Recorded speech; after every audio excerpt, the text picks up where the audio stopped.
আমরা যখন নামাজ পড়ি তখন আমি যে নামাজটা পড়ব কার সামনে দাঁড়াইতেছি? রাজাদের রাজা, বাদশার বাদশা, সমস্ত কিছুর মালিক যিনি। আর আমরা যদি একটা এমপির কাছে যাই, একটা মন্ত্রীর কাছে যাই, চেয়ারম্যানের কাছে যাই, কত সুন্দর পরিপাটি হয়ে অনুমতি নিয়ে কত সেফটি তাকে, কতভাবে মানে যাতে আমার চুল টুল পরিপাটি করে কী সাজুগুজু করে যায় এটা এমপির কাছে, মন্ত্রীর কাছে।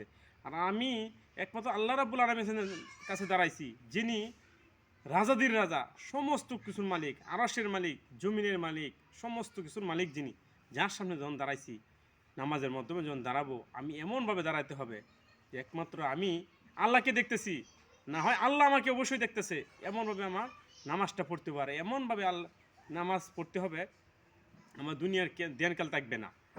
একমাত্র আল্লাহর উদ্দেশ্যই আমি নামাজটা পড়তেছি, আল্লাহকে রাজি খুশি করার জন্য, আল্লাহর সন্তুষ্টির জন্য যে নামাজটা পড়তেছি। এই নামাজের মধ্যে আমার মানে কুশু সহিত নামাজ পড়তে হবে, ইমান একিনের সাথে নামাজ পড়তে হবে। আর এইভাবে যদি সুন্দর রূপে আমি উত্তম রূপে নামাজ আদায় করতে পারি, অবশ্যই আল্লাহ তালা আমার পিছনে গুনাহ ক্ষমা করে দিবেন, এবং কি আমার নামাজ আশা করা যায় আল্লাহ তালা কবুল করবেন।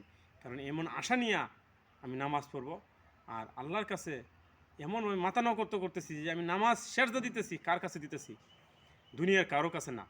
এবং কি আমি জায়নামাজের উপরে না, আমি কোনো টাইসের উপরে না, ফ্লোরের উপরে না, একমাত্র আল্লাহ তাআলা কুদরতি ভাই সেজদা দিতেছি, এমন একিন বিশ্বাস আমার থাকতে হবে অন্তরে। এমন একিন বিশ্বাস নিয়ে আমার আল্লাহকে রুকু দিতে হবে, সেজদা দিতে হবে।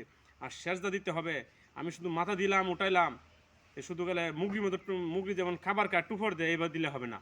আমার সুন্দরভাবে রুকু সাজা দিতে হবে, নামাজের যে বিধানগুলি আছে এইভাবে আমার সঠিকভাবে মানতে হবে, এইভাবে আমার নামাজ পড়তে হবে। এবং কি যখন আমি নামাজ পড়ব এবং মানে সুন্দর উত্তম রূপে নামাজ পড়ব, এবং যেখানে যে আমার নামাজের যে কাজগুলি আছে সঠিকভাবে আদায় করতে হবে। এবং কি হুজুর ফাকসাল্লাম বলছেন সবচেয়ে নিকৃষ্ট চুর হইল ওই ব্যক্তি যে কে, এক সাহাবী জিজ্ঞাসা করছেন আল্লাহ রাসূল কে নিকৃষ্ট চুর, নামাজের মধ্যে আবার কীভাবে চুরি করে? বলছে যে যে ঠিক মতনে রুক্কু দেয় না, সেজদা দেয় না, সে ঠিকমতো রুক্কুর সাথে দেয় না, সে হলো সবচেয়ে বেশি মানে সবচেয়ে নিকৃষ্ট চুর, সে নামাজের মধ্যে চুরি করে। এইখানে আমরা রুক্কুর সাথে ঠিকমতো দেবো। এভাবে যদি নামাজ আদায় করি আদবের সাথে, আল্লাহকে ভয়ের সাথে আমরা এভাবে নামাজ আদায় করি যে এটাই আমার শেষ নামাজ, এই নামাজই আমার শেষ নামাজ, আমি মারা যাব, এমন ভয়ভীতি নিয়ে যদি নামাজ পড়ি, ইনশাল্লাহ আল্লাহ তালা আমার পিছনে গুনাহ ক্ষমা করে দেবেন। এমনকি নামাজ আমার সুন্দর হবে, আল্লাহ তালা আমাদের ক্ষমা করবেন।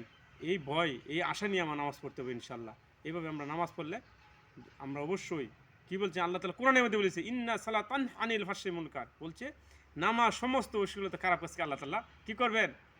হেফাজত করবেন। সমস্ত গুনাহ থেকে, ফাঁসায়া থেকে, অন্যায় অপরাধ থেকে হেফাজত করবেন। আমি নামাজ পড়ি, কারণ নামাজ পড়িতেই নাই কোনো আদব, নাই আল্লাহর ভয়, নাই কোনো কিছু, যেমনি মন ইচ্ছে সাথে নামাজ পড়তেছি, এইটা নামাজ হবে না। এইভাবে যদি কেউ নামাজ পড়ে কিয়ামত পর্যন্ত নামাজ পড়লে কোনো লাভ হবে না, এবং কি তার কপালে দাগ পালে নামাজ, এভাবে নামাজ কখনো হবে না। কারণ একদিন আল্লাহ তাআলা হাসরের মধ্যে ফেরেশতারা তার নামাজকে যদি আল্লাহর উত্তম রূপে আল্লাহ সন্তুষ্টির জন্য নামাজ যদি না হয়, তো এই যদি আমি লোক দেখানো নামাজ পড়ি, আমার মন ইচ্ছার সাথে নামাজ পড়ি, তাহলে এই নামাজটাকে ফেরেশতাকে প্যাকেট করবে, প্যাকেট করে একটা পুতলা করে হাসরের মধ্যে তার মুখের মধ্যে নিক্ষেপ করবে যে নে এটা তোর নামাজ, এটা আল্লাহ তাআলার হুকুম অনুযায়ী নামাজ তোর হয় নাই।